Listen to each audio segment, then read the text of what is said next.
안녕하세요. 김철회입니다. 오늘은 2022 지방자치행정론 제10장 시민단체에 대한 강의 동영상을 올려드리도록 하겠습니다.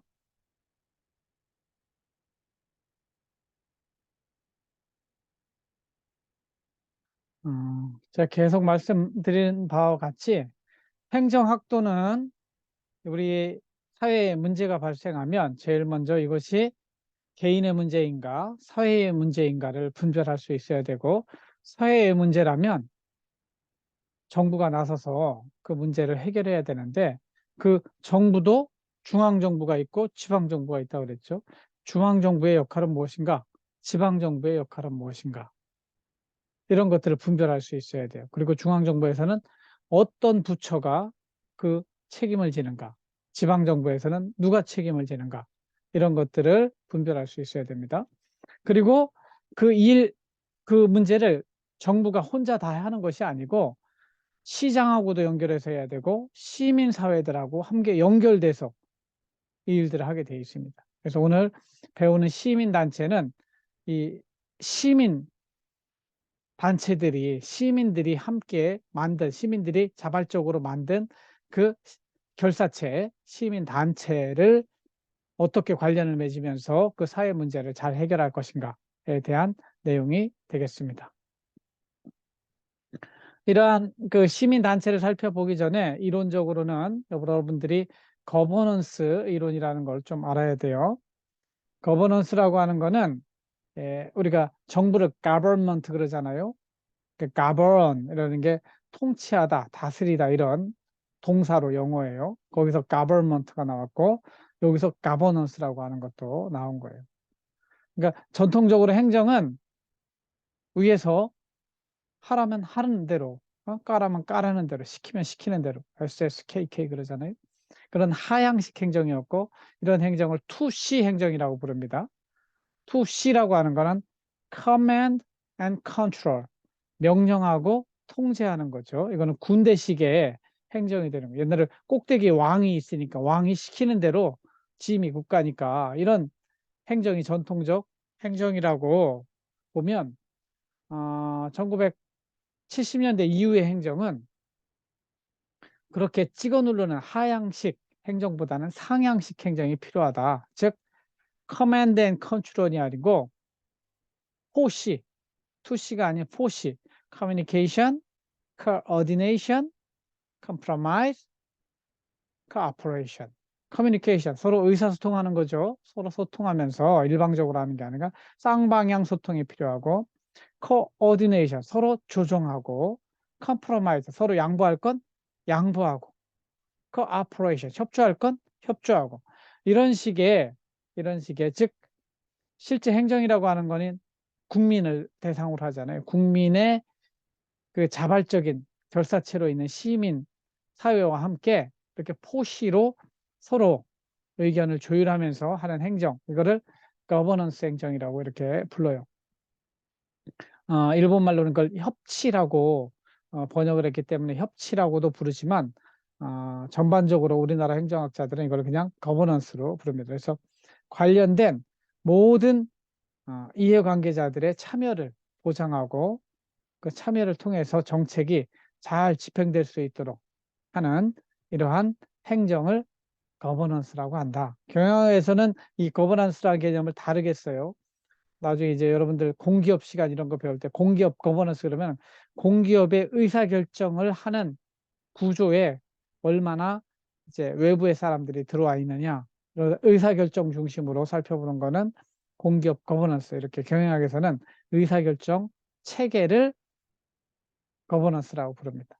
근데 우리 행정학에서는 국가에서 나랏일, 행정을 하는 데 있어서 그 시민 단체들의 참여, 전문가들의 참여를 보장하는 가운데 정책을 결정하고 집행하는 이러한 형태를 거버넌스라고 그래요. 그래서 전통적 행정이 아니라 새로운 행정은 정책과 관련된 수혜자도 있을 테고 피해자도 있을 테고 전문가, 시민단체들이 정책의 결정과 집행 과정에 참여할 수 있도록 그렇게 만들어서 행정을 하는 것을 거버넌스 행정이라고 해요. 이렇게 거버넌스로서 행정을 하게 되면 장점으로는 이 나중에 정책이라고 하는 것이 다 그 수혜자나 피해자한테 영향을 미치는 거다. 그 사람들이 정책 결정할 때부터 들어와서 하기 때문에 정책 결정은 좀 시간이 걸릴지 몰라도 정책 집행의 수능성이 높아집니다. 그리고 미리미리 위험할 상황을 미리미리 반영을 하기 때문에 참여를 통해서 정책의 불확실성도 줄어들게 됩니다. 반면에 한계는 이 여러 사람들이 참여해서 결정을 하고 회의를 오래 하기 때문에 정책 결정하는 시간이 오래 걸릴 수 있어요. 그리고 이해 관계자들이 서로 갈등을 할 경우에는 정책이 산으로 갈 수도 있어요. 사공이 많으면 배가 산으로 간다잖아요. 그런 것처럼 매일 토론하고 싸우다가 우리 국회에서 싸우는 것처럼 그렇게 정책이 표류할 수도 있다. 이렇게 볼 수 있습니다. 이러한 거버넌스 관련된 이론에는 여러분들 나중에 우리 이은구 교수님하고 거버넌스 이론 또 정책학 이런 것들을 배울 텐데 그 시간에 정책 커튼 모형, 철의 삼각 모형, 이슈 네트워크, 정책 공동체 이런 모형들을 배우게 될 것입니다. 정책 커튼 모형은 커튼 뒤에 블랙박스 속에서 완전히 폐쇄적으로 결정하고 엘리트들이 내부 결정 모형이에요. 그러니까 외부의 참여를 전혀 허용하지 않는 걸 독재자들이 쓰는 그런 모형이 정책 커튼 모형입니다. 철의 삼각 모형은 삼각형이라고 그래가지고 제가 공공경제론 시간에도 설명을 했지만 하위 정부 모형이라고도 하는데 정부의 핵심 요원은 누구냐? 핵심 행정부는 행정부의 고위관료, 국회 상임위원회 위원들 그리고 그 정책에 관련된 이익을 받게 되는 이익 집단 요 세 개가 모이면 모든 정책 일반 국민들은 신경을 안 쓴다. 이런 주장이 철의 삼각 또는 self-government model, iron triangle 이렇게 부르는 겁니다. 이슈 네트워크 이론이라고 하는 거는 정책 이슈별로 동성애면 동성애, 부동산이면 부동산, 뭐 안전이면 안전 이거에 관련된 정책 이슈별로 전문가도 있고 시민단체도 있어요. 이들이 참여해서 하는 것이죠. 그래서 뭐 좌파 우파에 따라서 결정되는 게 아니고 정책 이슈별로 달라진다고 보는 그런 관점이 이슈 네트워크 이론이고 그 밑에 policy community 이론이라고 하는 거는 이것도 정책별로 철의 삼각을 이루는 관료, 상임위원회, 이익집단과 함께 전문가들이 함께 모여서 요거는 이제 일반 시민들은 차별하지 않는 거죠. 그런 측면에서 요거는 폐쇄적이고 이슈 네트워크는 좀 더 개방적인 그런 특징을 가지고 있습니다. 두 번째 주제로 시민단체는 어떻게 운영되는가? 그럼 시민단체가 뭔가 알아야 되고 시민들이 만든 단체예요. 근데 요거는 상대적인 개념이 이익단체 또는 이익집단하고 다른 개념. 이익집단은 사익을 추구하는 특별한 그 모인 사람들의 이익을 추구하는 게 집단 이익을 추구하는 게 이익 집단이죠. 반면에 시민단체는 공익 집단이에요. 개인의 이익, 사적인 이익이 아니라 사회 전체 이익을 추구하는. 그래서 여기를 시민단체는 공익 집단 이렇게 부릅니다. 그래서 이런 이익 집단들은 자신의 이익을 관철하기 위해서 로비를 하기도 하고 정치 자금을 대기도 하고 가서 데모도 하기도 하고 압력을 가합니다. 그래서 정치적인 압력을 가한다고 해서 압력 단체, 압력 집단 이렇게 이야기도 합니다. 그래서 이런 사람들이 너무 자신의 이익을 추구하게 되면 집단 이기주의라고 하죠. 또 지역적인 측면에서도 이기적으로 행동하는 경우가 있어요. 그래서 님비, 핀비 이런 현상이 있는데 님비는 not in my backyard. 이거는 혐오시설.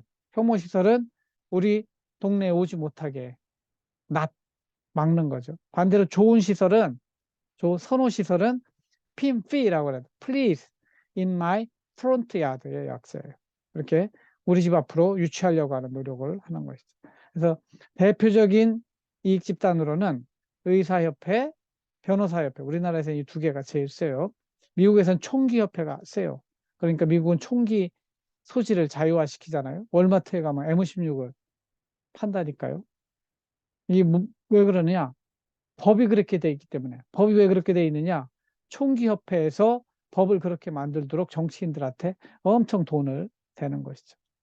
그다음에 경제적인 이익 집단은 전경련, 중소기업협회 이런 것들이 있는데 이런 것들은 시민단체라고 부르지 않고 이거는 뭐라고 그래요? 이익집단 이렇게 부른다는 거예요.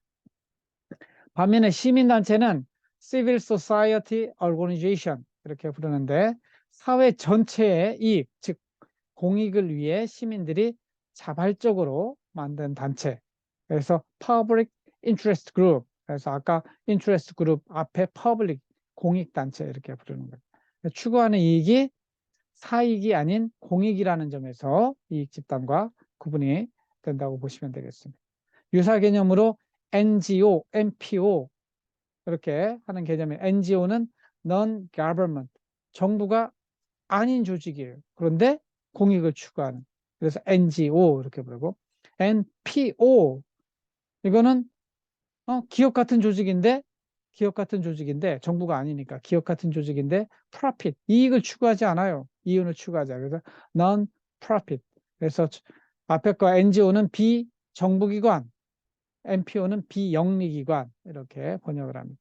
이 밖에도 쾅고 이런 개념이 있어요. 화자의 하면 유사, 비슷한 또 사이비 이런 뜻이에요. autonomous NGO. NGO 같은데 준 또는 사이비 NGO다 이거죠. 그러니까 준정부 단체, 산하기관들을 이야기합니다.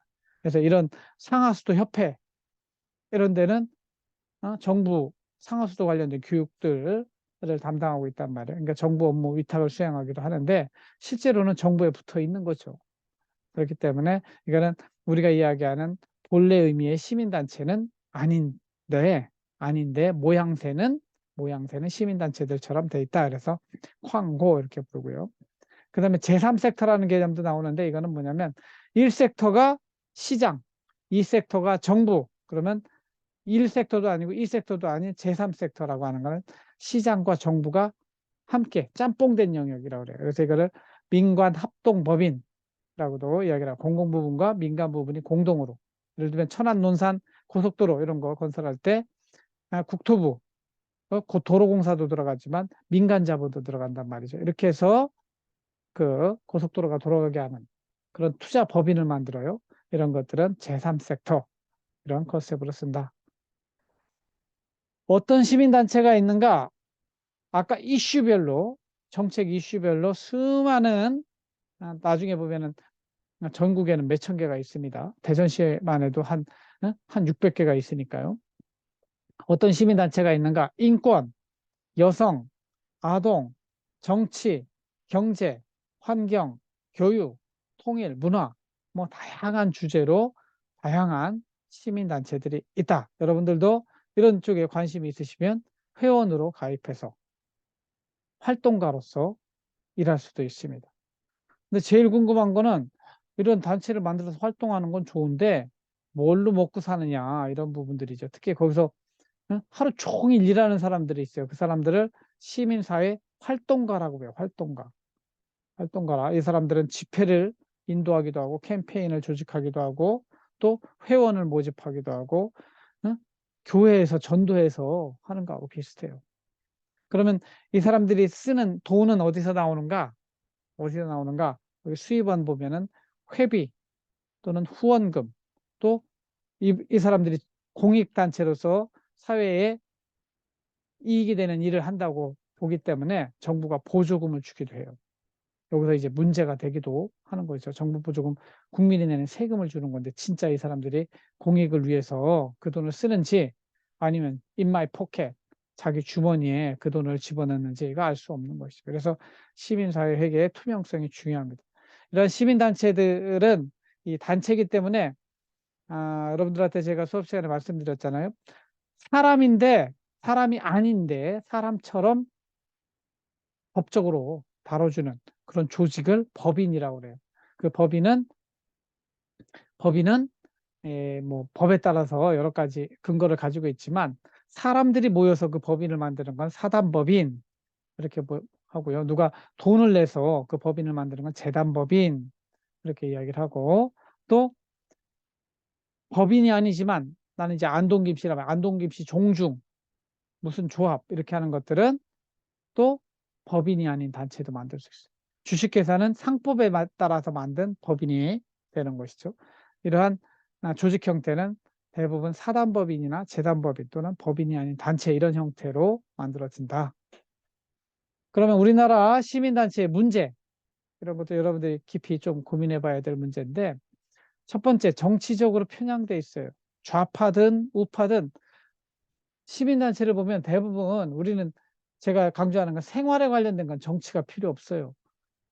우리 물 관리 어떻게 할 것인가? 또 이런 우리 생활에 관련된 전기요금 어떻게 하는 게 좋을 것인가? 이런 것들은 정치하고 관련 없이 생활과 관련된 좌우와 관련 없이 이렇게 할 필요가 있는데 우리는 너무 이 좌파, 우파로 나뉘어져 있는 측면이 있습니다. 그래서 이 시민단체에서 활동했던 사람들이 좌파든 우파든 대부분 나중에 정치인이 되는 경우가 많아요. 그러니까 순수하게 시민운동만 하는 그런 시민단체의 짱이 평생 시민운동만 하면 좋은데 대부분 그걸 발판으로 삼아서 정치적으로 올라가는 경우가 있고, 또 정부도 정권이 바뀔 때마다 내 편인 시민단체는 화이트리스트라고 그래요. 반대로 나랑 반대되는 시민단체는 블랙리스트 해가지고 아까 정부 보조금을 준다고 그랬잖아요. 나하고 찬성하는 쪽은 정부 보조금, 반대하는 안 주고, 이런 것들이 좀 우리나라의 잘못된 정치적 편향성이다. 또 하나의 문제점은 도덕적 해이입니다. 이 시민단체의 대표들 대표들이 대표들이 도덕적으로 정말 사회에 이익이 되는 그런 행동을 해야 되는데, 아까 정치적 편향하고도 관련이 돼 있지만 실제 정부 보조금 이런 거 타가지고 어? 바깥에 나가서는 우리는 사회의 공익을 위해서 일하겠습니다. 그렇게 일하고 있습니다. 후원금 주십시오. 정부 보조금 주십시오. 하지만 실제는 자신의 이익, 자기 집 살 때 그 돈 갖다 쓰고 이러한 행태들이 많이 나타나는 것이죠. 그래서 시민활동가들이 뭘 하는지 투명하게 좀 이렇게 보아야 되는데, 특히 돈 쓰는 문제는 그런 정보의 비대칭성, 뭘 하는지를 몰라요. 그리고 정권이 또 봐줘요. 이런 식으로 하면은 어, 도덕적 해이라고 하는 건 도덕적으로 올바르지 못한 행태 또 행동을 하는 걸 도덕적 해이라고 합니다. 그런 특징들이 나타나고 있다.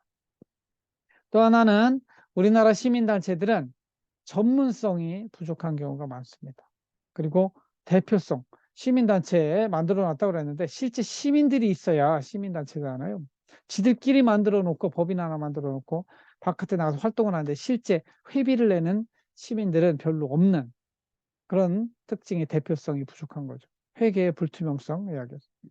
그러니까 예산, 원자력 등 특정 분야는 전문성이 필요한 부분이에요. 그런데 대부분 정치인들이 정치적 편향 있는 사람들이 가서 예산도 하고 원자력도 하고 다 시민운동 막 여기저기 들어가서 하는 경우가 많아요. 그래서 전문성이 부족하다. 예를 들면 그 문재인 정부 때 탈원전 정책했는데 탈원전 원전에 대한 원자력에 대한 전문성이 있는 사람들이 별로 없는 것이죠. 또 태양광 쪽으로 막 가고 있는데 태양광이 진짜 우리나라에 좋은지. 그래서 지금 또 이제 문재인 정부에서 윤석열 정부로 싹 바뀌니까 또 어떻게 돼요? 원전 쪽으로 가고 태양광은 또 잘못한 거 집어내고 막 이런 일들이 벌어지게 됩니다. 그다음에 대표성 문제, 시민이 없는 시민단체. 어떻게 보면 정당의 외곽단체, 어용단체, 어용이라고 하는 건 가짜 시민단체. 그러한 대표성의 문제도 있고, 제일 큰 문제는 정부 보조금을 받았는데 그걸 투명하게 이렇게 오픈하지 않는 가운데 인마이 포켓하는 이런 케이스들이 많이 있더라 이거죠. 이런 것들이 시민단체의 문제라고 볼 수 있겠습니다. 그러면 이러한 시민단체는 실제 지방정부 정책 과정에 어떻게 참여하는가 살펴보면, 정책 과정에 대해서 여러분들이 일단 알아야 되죠. 이것도 정책학에서 배워야 될 내용들인데, 이 사회에 문제가 생기면 그게 개인 문제인지 사회 문제인지 분별해야 된다고 그랬잖아요. 이게 사회 문제다. 그러면 정부가 이 문제 우리가 해결해야지 하고 그 관련된 정책을 만들어내야 돼요. 그것이 정책 결정이에요. 근데 사회에 문제가 됐는데도 이건 우리 문제 아니야. 이렇게 보면 이거는 의제 설정, 아젠다, 세팅 단계에서 아젠다로 받아들이지 않는 것이죠. 이 사이에 엘리트 이론, 다원주의 이론, 무의사결정론 이런 다양한 이론들이 있습니다. 이것도 여러분들 정책학 시간에 배워야 되는 내용인데 여기서 무의사결정론, non-decision making이라고 하는데 이런 1970년대 노동 문제가 굉장히 커요. 너무 노동자에 대한 착취가 많고 이런데 그냥 언론에서 막아버리고 대통령이 관심도 안 가져요. 정책을 아예 안 만들어내는 것이죠. 이거는 정책이라고 하는 게 뭘 하겠다는 것도 정책이지만 뭘 그냥 무시해버리는 것도 정책 결정자의 결정이거든요. 그래서 그건 non-decision making, 그래서 무의사 결정론. 여러분들이 행정학 시험 볼 때는 이런 용어들을 다 아셔야 됩니다. policy decision, 정책 결정 단계에 가면은 그러면 이 문제를 파악했어요. 이 문제를 파악하기 위해서는 정책 수단을 골라야 돼요. 돈으로 할 것인가, 권력으로 할 것인가, 아니면 유인제도로 할 것인가, A, B, C, D 중에 올바른 정책 수단이 무엇인가 선택하는 것이 정책 결정. 그 다음에 여기서는 여러분들이 쓰레기통 모형 이런 것들 잘 알고 계셔야 돼요. 제가 결정은 똑똑한 사람들이 그냥 수학으로 쫙 풀어서 정답을 만들어낼 수도 있지만 실제 이공계는 그렇게 할 수 있지만 사회, 과학, 우리 인문사회에서는 그렇게 정답이 쉽게 나오질 않아요. 그렇기 때문에 그냥 쓰레기통에 사람들이 막 던져뒀는데 거기에 해답이 있어. 이런 것처럼 쓰레기통 모형으로 의사결정이 이루어지는 경우도 있다. 그래가지고 합리 모형, 만족 모형, 쓰레기통 모형이 있는데 이런 내용들도 여러분들이 공부해서 아시길 바랍니다. 정책 집행은 실제 정책이 결정된 다음에 공무원들이 실제 조직 인사 재무를 통해서 그 일을 행하는 것이죠. 일이 다 끝난다면은 평가를 해야 돼요. 그래서 제가 행정학은 plan, do, see, feedback이다. 이렇게 늘 강조하잖아요. 이게 여기 반영되어 있는 거예요. 사회에 문제가 생기면 플래닝을 먼저 해야 되고, 그 다음에 집행을 해야 되고, 그 다음에 see, 평가를 해봐야 되는 것이죠. 실제 지방정부 정책 과정도 똑같이 흘러갑니다. 똑같이 흘러가서 의제 설정 과정은 뭐냐면 결국은 이 사회에서 어떤 문제가 발생하면 그게 개인의 문제가 아니고 사회의 문제다. 그 시내 물이 더러워졌어요. 그러면 어떤 뭐 주변에 있는 사람들이 정부가 관심을 갖지 않으면 데모도 하고 그래서 환경단체도 만들고 이렇게 해서 수질 문제를 지적할 때 그게 아젠다 세팅이 돼요. 그래서 시민들이 집회도 하고 시위도 하고 또 방송이나 언론에서 자꾸 그 내용을 보도하고 이러면은 정부는 뭐 하고 있느냐? 이거에 대한 대안을 내라, 문제를 해결하라. 이런 과정이 아젠다 세팅 과정에 시민 단체가 참여하는 과정입니다. 정책 결정 과정이 되면은 거기서는 이제 대부분 중요한 정책 결정이 나올 때는 공청회를 열어요. 청문회를 열기도 하고 공청회를 열면 거기에 참여해가지고 그 대표자가 시민단체의 대표자가 토론에 임할 수도 있고 그 공청회 중간에 손들고 이야기할 수도 있는 거죠. 어떤 경우에는 시민단체의 대표가 자문위원회 시민위원으로 참여하는 경우도 있어요. 실제 집행하는 과정에서도 제대로 되고 있는지 그 수질 관리가 제대로 되고 있는지 공무원이 모니터링 할 수도 있지만 시민들이 직접 가서 모니터링 할 수도 있는 것이죠. 그래서 그것을 언론에 보도하고 뭐 인터넷에 의견을 발표하기도 하고 이렇게 할 수 있는 마지막에 이제 정책이 끝난 다음에는 평가하는 거죠. 주민 입장에서는 이 시장이 이런 정책을 했는데 이것이 잘못됐는데 지방의회가 제대로 지적하지 않고 있어요. 그러면은 주민 감사 청구권을 활용해서 이 대덕구 구청장이 이러이런 잘못을 했는데 왜 감사를 안 하느냐. 대전시장은 이거 감사를 해달라고 이렇게 청구하는 게 감사 청구권입니다. 그리고 지방정부 사업에 대해서 스스로 시민단체가 평가해서 그걸 언론에 공표할 수도 있고 이런 식으로 해서 지방정부의 정책 과정에 시민단체가 법적으로 권한은 없지만 실제 주민의 대표, 시민의 대표로서 이렇게 참여할 수 있다. 이렇게 보시면 되겠습니다. 그럼 대전시는 어떠하냐? 대전 전국의 비영리 단체 요거는 행정안전부에서 관리를 하는데 전체 여기 보면은 등록 누계수로 2020년 기준으로 15,000개가 있잖아요. 15,000개가 시, 도에 있는 게 13,000개, 중앙행정기관 소속으로 있는 게 한 1,700개 이 정도 있습니다. 대전시는 이 중에 615개의 시도 중에 13,000개 중에 615개의 비영리 단체가 대전시에서 활동을 하고 있습니다. 뭐 사회복지 쪽이 제일 많고요. 그다음에 정치 쪽 하는 사람들도 있고 환경 쪽 하는 사람들도 있고 다양하게 있습니다. 그래서 대전시는 이런 그 비영리 단체의 공익 활동 지원 사업에 대해서 평가를 한 적이 있어요. 그래서 이 내용들을 보면은 공익활동 지원 사업, 정부가 공익활동하니까 정부가 할 일을 니네들이 공익활동을 하니까 지원을 하는 것이죠. 그래서 우수 사례를 발굴해서 표창한 내용이 이래 있습니다. 그래서 평가표에 따라서 평가 기준에 따라서 이렇게 대전시에서 한 결과죠. 2021년에 한 결과입니다. 그래서 보니까 제일 잘한 데가 한국소비자교육원 대전광역시 지부에서 했습니다. 어떤 시민운동을 했느냐? 나트륨 줄이기 오감 만족, 또 소비자 교육 및 캠페인 이런 것들에서 이제 얼마를 받았어요? 700만 원. 네, 보조금, 정부를 받았다는 얘기죠. 우수한 단체는 대전 YWCA, 여기는 과대 포장에 대한 인식 변화를 위한 소비자 모니터링 23회, 이것이 인정받아서 보조금으로 500만 원을 받았고, 또 한밭사랑복지센터 파랑새 봉사단, 여기도 시민단체인데 저소득층 35세대 이 주거환경 개선 및 취약계층 무료 급식 지원 20회를 했습니다. 그래서 여기도 보조금 700만 원이 가는 걸로. 그래서 심사대상 63개의 비영리 단체에 대해서 이런 등급을 매겨가지고 우수 단체에 대해서는 이런 보조금 시상을 하고 이런 식으로 정책을 지방 대전시에서 운영을 하고 있다는 것이죠. 여러분들도 사실은 학생의 이름으로 하나의 시민단체를 만들어서 여러분들이 지금 프로젝트 하고 있는 거 있잖아요. 프로젝트 하고 있는 그거 관련된 시민단체를 만들어 가지고 여기에 지원해서 우리가 공익 활동을 하니 우리 지원금 좀 주시오. 그렇게 신청을 할 수도 있습니다.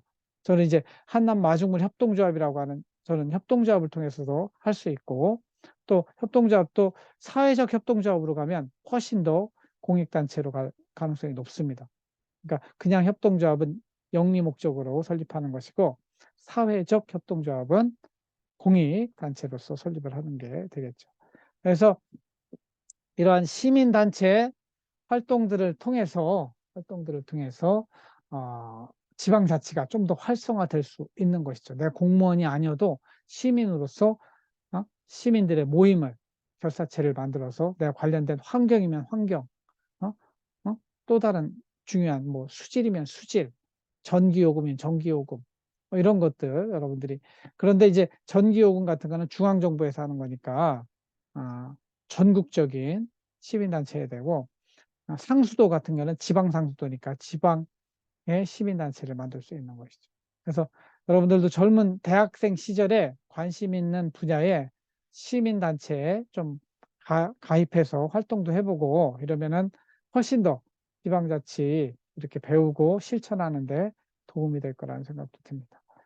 그래서 10장은 시민단체에 대해서 전반적인 내용을 살펴보았고 좀 더 구체적인 내용들은 수업 시간에 질의응답을 통해서 여러분들하고 함께 대화 나누도록 하겠습니다. 여러분들은 궁금한 거 있으면 언제든지 질문을 준비해서 저에게 말씀을 하세요. 그거 가지고 제가 수업을 진행하고 다른 친구들도 그 질문을 함께 나누면서 유익한 시간이 될 수 있을 것입니다. 네, 들어주셔서 감사하고 제 10장에 대한 강의는 여기서 마치도록 하겠습니다. 고맙습니다.